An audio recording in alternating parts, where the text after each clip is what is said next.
Hello बच्चों, कैसे हो आप सब। आई होप आप सभी लोग स्वस्थ होंगे और मस्त होंगे। तो बच्चों, आज मैं आप लोगों को हिंदी व्याकरण का फर्स्ट चैप्टर पढ़ाने जा रही हूँ। और ये जो मैं बुक ली हूँ, जिस बुक से मैं ये फर्स्ट चैप्टर पढ़ा रही हूँ, उस बुक का नाम है व्याकरण निधि भाग 6।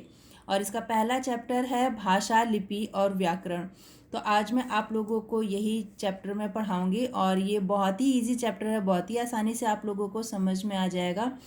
क्योंकि बहुत सारे बच्चे जो है ना कंफ्यूज हो जाते हैं भाषा और लिपि को समझने में। तो इसको आज मैं बहुत ही अच्छी तरीके से और सरल भाषा में आप लोगों को समझाऊंगी कि भाषा में, लिपि में क्या डिफरेंस है और हमारे व्याकरण में, मतलब हिंदी व्याकरण में, इन सब का कितना महत्व है। तो चलिए स्टार्ट करते हैं हम अपने पहले चैप्टर को। तो फ्रेंड्स, इस जो हमारा पहला चैप्टर है वो हमारा डिपेंड ही है भाषा और लिपि पे। तो भाषा, अगर हम सामान्य रूप से समझें कि भाषा किसे कहते हैं, तो भाषा वो होता है जिसको कि हम अपने बात को दूसरों को समझा सके। मतलब आसान तरीके से हम किसी भी चीज़ को अगर हम बताएं तो वो हमारा जो, जिससे हम बात कर रहे हैं या जिसको हम बताना चाह रहे हैं, तो सामने वाला व्यक्ति बहुत आसानी से उन चीज़ों को समझ जाए। इसको ही बहुत आसान तरीके, आसान शब्दों में भाषा कहते हैं। यानी कि अभी मैं जो आप लोगों के साथ बोल करके, बात करके जो आप लोगों को समझा रही हूँ और आप लोग मेरी बातों को जो समझ रहे हैं, इसको ही भाषा कहते हैं। कि हम अपनी बात को कितनी आसान तरीके से और अपने विचारों को, अपने भावों को आपको कैसे समझा सकते हैं, ये भाषा कहलाती है। तो इसको हम लोग रीडिंग भी कर लेंगे और रीडिंग करने के साथ साथ हमें बहुत आसानी से समझ में आ जाएगा कि इस चैप्टर में हमने क्या पढ़ा और हमने इससे क्या सीखा। तो चलिए स्टार्ट करते हैं। आज सुधीर के दादाजी ने प्रातः भ्रमण के बारे में बता रहे थे। हमें रोज सूर्योदय से पहले उठकर घूमने उद्यान में जाना चाहिए। सुबह सुबह वहाँ के वातावरण में पर्याप्त ऑक्सीजन होता है, जो हमारे स्वास्थ्य के लिए काफ़ी लाभप्रद होता है। प्रातः भ्रमण से हमारा आलस्य भाग जाता है, तन मन में स्फूर्ति भर जाती है। उद्यान में खिले हुए फूल और चिड़ियों की चहचहाहट मन को उमंगों से भर देते हैं। सुबह सवेरे घूमना एक उत्तम व्यायाम है।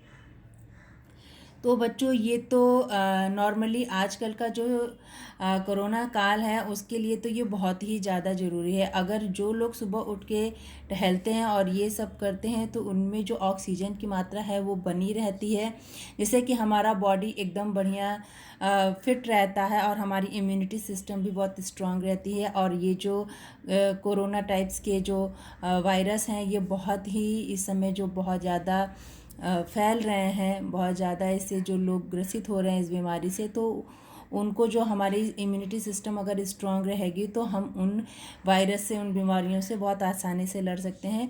तो इसके माध्यम से तो एक चीज़ ये भी सीखने के लिए मिल गई कि व्यायाम और ये जो सुबह का मॉर्निंग वॉक होता है, ये हमारे लिए कितना ज़रूरी है। तो चलिए फिर हम लोग अब आगे चलते हैं। बच्चों, सुधीर के दादाजी ने बोलकर उसे प्रातः भ्रमण के बारे में समझाया और सुधीर ने उसे सुनकर समझा। तो यहाँ पर जो सुधीर के दादाजी हैं, उन्होंने अपनी बातों को, जो मतलब मॉर्निंग वॉक के बारे में उन्होंने बताया, भ्रमण के बारे में जो बताया, उन्होंने उसे बोल करके बताया। और जो सुधीर है उसने उस बात को समझा और सुना, और उसके बाद जो समझा, तो ये जो दोनों माध्यम है, यानी कि ये बोलना और सुनना, ये भाषा का ही माध्यम है। मतलब इसको ही हम लोग भाषा कहते हैं सामान्य तौर पे। जैसा कि मैंने आपको पहले ही बताया कि मैं बोल रही हूँ और आप लोग सुन रहे हैं, तो इसको ही सामान्य तौर पे भाषा कहेंगे। अगर कोई भी सामान्यतः अगर पूछे कि भाषा का जो परिभाषा है वो क्या होगी, तो हम यही बताएंगे उसे कि भाषा वह होती है जो हम जो भी बात कहना चाहते हैं, जो भी बात अपना समझाना चाहते हैं बोलकर, वो सामने वाला व्यक्ति आसानी से समझ जाए, उसे ही भाषा कहते हैं। लता अपनी सहेली को पत्र लिख रही है। 25 अगस्त को उसका जन्मदिन है। वह इस अवसर पर उसे बुलाने के लिए आमंत्रण पत्र भेज रही है। पत्र में वह लिखती है, तुम्हारे नहीं आने से मेरा जन्मदिन समारोह अधूरा रह जाएगा, इसलिए अवश्य आना। लता लिखकर अपने विचार व्यक्त कर रही है। लता की सहेली पढ़कर उसे समझ लेगी। यहाँ लिखने और पढ़ने दोनों का माध्यम भाषा ही है। हम कह सकते हैं कि भाषा हमारे भावों और विचारों के आदान प्रदान का माध्यम है।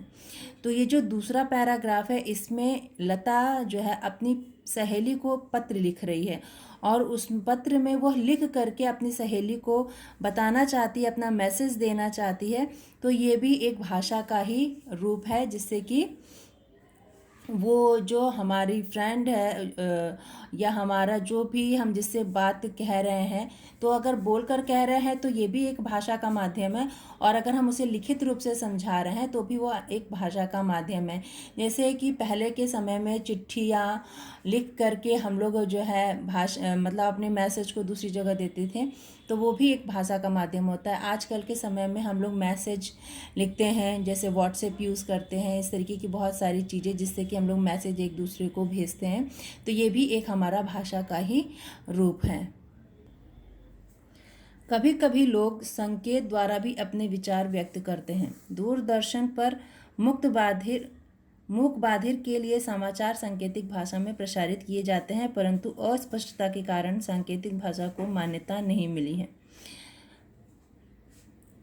जो लोग मूक बाधिर होते हैं, मूक बाधिर का मतलब होता है जो लोग बोल और सुन नहीं सकते हैं, उनके लिए भी सांकेतिक भाषा में मतलब समाचार प्रस्तुत किया जाता है, जिसको कि वो लोग अपने आसानी से देख करके समझ जाते हैं। इशारों की भाषा में भावों और विचारों का आदान प्रदान बोलकर लिख कर ही किया जा सकता है। अगर हम अपने भाव, हमारे मन में क्या चल रहा है, हम किस चीज़ से मतलब अपनी बातों को समझा सकते हैं, तो ये सारी जो चीज़ें हैं, हमारे अंदर क्या विचार हैं, ये चीज़ें अगर हम आपको बताना चाहते हैं तो ये जो सारी चीज़ें हैं ये भाषा का ही रूप होती हैं। इस प्रकार भाषा मुख्य दो रूप से होती हैं, एक है मौखिक भाषा और दूसरी है लिखित भाषा। यानी कि अगर हम जो बोल करके अगर अपनी बात को समझाते हैं तो वो है हमारी मौखिक भाषा, और जब हम उसी बात को अगर लिखित रूप से आपको समझाते हैं, लिख करके बताते हैं और आप पढ़कर उसे समझते हैं, तो ये है हमारी लिखित भाषा। कक्षा में शिक्षक समझाते हुए मौखिक भाषा का प्रयोग करते हैं और श्यामपट्ट पर लिखते समय लिखित भाषा का।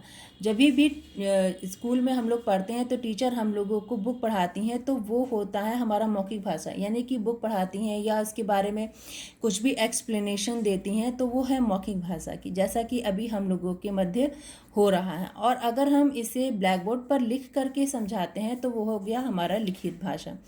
तो अभी देखते हैं बच्चों कि हम लोगों का यहाँ पे भाषा के कितने रूप दिए गए हैं। तो यहाँ पर हेडिंग पड़ी हुई है भाषा, और इसके हैं दो रूप। भाषा के दो रूप होते हैं, पहला मौखिक भाषा और दूसरा लिखित भाषा। प्रायः लोग मौखिक भाषा का ही प्रयोग करते हैं, लिखित भाषा का प्रयोग पढ़े लिखे लोग करते हैं। हजारों वर्षों तक संसार में मौखिक भाषा का ही चलन रहा। बाद में लिपि चिन्ह के आविष्कार के बाद लिखित भाषा का स्वरूप ग्रहण कर पाई। पहले जो है, जब भी लोग बहुत ज़्यादा पढ़े लिखे हुए नहीं होते थे, तो वो लोग अपनी भाषा को बताने के लिए मौखिक भाषा का ही यूज़ करते थे, मतलब अपनी बातों को बताने के लिए, समझाने के लिए। और जो लिखने वाला जो है यानी लिखित भाषा है, वो सिर्फ वही लोग कर पाते थे जो लोग थोड़े पढ़े लिखे होते थे। और पढ़े लिखे होने के लिए जिन भी चीज़ों को हम लोग लिखते हैं ना, लिख करके अपनी बातों को समझाते हैं, वो लिपि कहलाती है। यानी कि जो जैसे अगर हम लोग बनाते हैं, छोटा अ बनाते हैं, या क से कबूतर बनाते हैं, या गमला ग बनाते हैं, इन सारे वर्डों को लिपि कहते हैं। यानी कि पहले के समय में अपनी बातों को समझाने के लिए जिन जिन अक्षरों का हम लोग प्रयोग करते थे वो लिपि कहलाती है।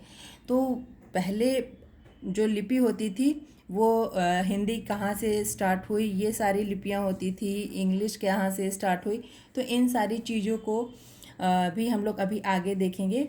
तो लिपि को एक अगर हम लोग आसान रूप से समझना चाहें कि लिपि किसे कहते हैं, तो वो जो होती है किसी भी भाषा को लिखने के लिए निश्चित चिन्हों की व्यवस्था को लिपि कहते हैं। अगर हम कोई भी भाषा लिखते हैं तो उसके लिए जो हमारे स्टार्टिंग वर्ड्स होते हैं, जो होते हैं हिंदी में हम लोग उसको वर्ड कहते हैं, वर्ड। तो इनको ही हम लोग लिपि कहते हैं, जिससे कि हम लोग उसको जोड़ जोड़ के शब्द बनाते हैं, तो इनको ही हम लोग लिपि कहते हैं। और इसके द्वारा जब हम लोग लिखते हैं और उसको बोलते हैं, बताते हैं, तो इसको फिर भाषा कहते हैं। अलग अलग भाषाओं की अलग अलग लिपियां होती हैं। हिंदी की लिपि देवनागरी होती है, यानी कि हिंदी का अगर एक क्वेश्चन यहाँ से बनता है कि हिंदी की जो लिपि है वो कौन सी है, तो उसे देवनागरी लिपि कहते हैं। यानी देवनागरी लिपि से ही हिंदी का हमारा जन्म हुआ है। और लोग अंग्रेजी को रोमन लिपि में मतलब लिखते हैं। अंग्रेजी का जन्म कहाँ से हुआ है, तो रोमन लिपि से होता है। देवनागरी और रोमन जैसी समृद्ध लिपियों में कई कई भाषाएं लिखी जाती हैं। ऐसा नहीं है कि सिर्फ हिंदी और इंग्लिश ही लिखी जाती है, इनसे और भी कई भाषाएं जो हैं वो लिखी जाती हैं। जैसे देवनागरी लिपि से संस्कृत भी लिखी जाती है। हिंदी, मराठी, कोंकणी, नेपाली, मैथिली, बोडो, डोगरी, संथाली आदि भाषाएं लिखी जाती हैं। तो रोमन में अंग्रेजी, फ्रांसीसी, इतालवी, स्पेनिश, जर्मन आदि भाषाएं लिखी जाती हैं। कुछ अन्य लिपियां हैं पंजाबी की गुरुमुखी, उर्दू की फारसी, बंगाल की बांग्ला, तेलुगु की तेलुगु आदि। कोई भी भाषा किसी भी लिपि में लिखी जा सकती है। भारत एक विशाल राष्ट्र है जहाँ अनेक भाषाएं बोली जाती हैं। हर राज्य की अलग अलग भाषाएं हैं, जैसे बंगाल की बांग्ला, उड़ीसा की उड़िया, असम की असमिया, कर्नाटक की कन्नड़, केरल की मलयालम आदि। हिंदी देश में अनेक राज्यों में बोली और समझी जाती है, इसीलिए हिंदी को राष्ट्रभाषा कहा जाता है। हिंदी को राष्ट्रभाषा क्यों कहा जाता है, एक ये क्वेश्चन बनता है। इसलिए कहा जाता है क्योंकि हिंदी जो है मोस्टली बहुत सारे राज्यों में बोली जाती है, और हिंदी में हम अपनी बातों को आसानी से एक दूसरे को समझा भी सकते हैं। मतलब हम लोग अगर किसी दूसरे स्टेट में जाते हैं तो वहाँ की भाषा को हम अगर नहीं जानते हैं, नहीं सीख पाते हैं, तो हम अपनी बातों को वहाँ पे कैसे समझा सकते हैं, नहीं समझा सकते, हमें बहुत प्रॉब्लम होगी, बहुत प्रॉब्लम क्रिएट होगी। तो इसके लिए हिंदी भाषा एक बहुत ही आसान भाषा है जिससे कि हम लोग उनसे कम्युनिकेट कर लेते हैं। और बहुत ही हमारे भारत देश में अधिक से अधिक सबसे ज़्यादा बोली जाने वाली भाषा है, इसीलिए हम लोग की जो हिंदी है वो राष्ट्रभाषा के रूप में जानी जाती है। संसार में कई भाषाएं बोली जाती हैं, ये विदेशी भाषाएं कहलाती हैं। इस तालिका में कुछ विदेशी भाषाओं के नाम निम्नलिखित हैं। तो विश्व में देखिए इतनी सारी भाषाएं हैं जो बोली जाती हैं, और इसमें देखिए यहाँ पे है फ्रांसीसी, अंग्रेजी, जर्मन, फ्रांसीसी, इतालवी, हंगेरियन, स्पेनिश, पुर्तगाली, रोमानियन, बुल्गारियन, डच, मंदारिन, जापानी, थाई, मलय, हिब्रू, अरबी, तुर्की। ये हमारी विश्व की भाषाएं हैं जो कि अलग अलग तरीके से अलग अलग देशों में बोली जाती हैं। हम जानते हैं कि 15 अगस्त 1947 को भारत स्वतंत्र हुआ। फिर स्वतंत्र भारत का संविधान 14 सितंबर 1949 को संविधान में हिंदी को राज्यभाषा के रूप में अर्थात सरकारी कामकाज की भाषा के रूप में मान्यता प्रदान की गई। इसलिए हर वर्ष 14 सितंबर हिंदी दिवस के रूप में मनाया जाता है। यानी कि हमारे भारत में हिंदी दिवस 14 सितंबर के दिन मनाया जाता है।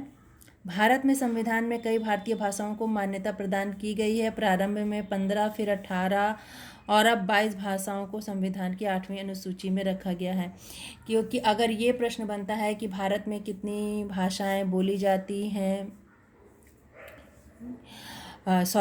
भारत में कितनी भाषाओं को मान्यता प्रदान हुई है मतलब संविधान की तरफ से, तो ये प्रारंभ में 15 थी, फिर 18 हुई, और अभी जो करंट में है तो ये है, इसकी संख्या 22 है। ये भाषाएं हैं, जो 22 भाषाएं हैं वो कौन कौन सी हैं, तो वो है हिंदी, पंजाबी, उर्दू, डोगरी, कश्मीरी, बांग्ला, असमिया, उड़िया, गुजराती, मराठी, कोंकणी, तमिल, तेलुगु, कन्नड़, मलयालम, बोडो, संथाली, नेपाली, मैथिली, सिंधी, संस्कृत और अंग्रेजी। बालक अपने परिवार में रहकर सुनकर भाषा बोलना सीखता है, फिर लिखना सीखता है, पढ़ना सीखता है। लिखने पढ़ने के सीखने के साथ आवश्यकता होती है शुद्ध अशुद्ध स्वरूप को पहचान करने की। इन वाक्यों पर ध्यान दीजिए। माता जी खाना बना रही हैं, पिताजी अखबार पढ़ रही हैं।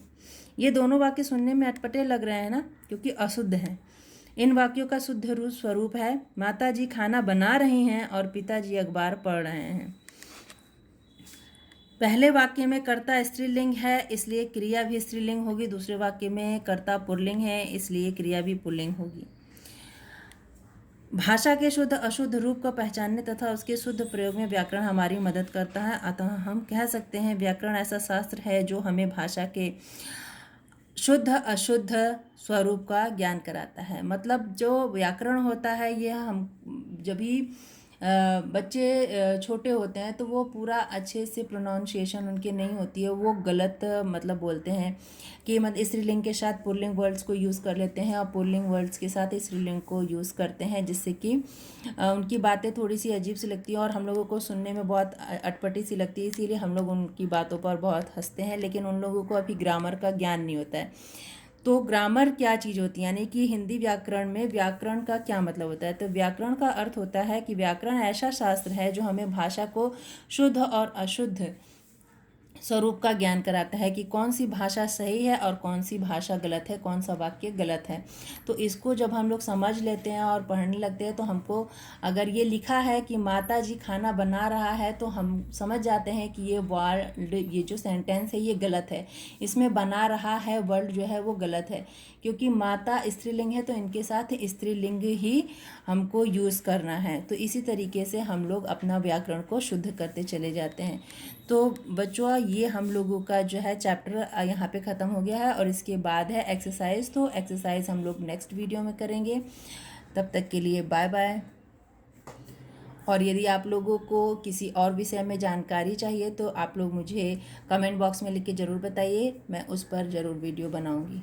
Thank you.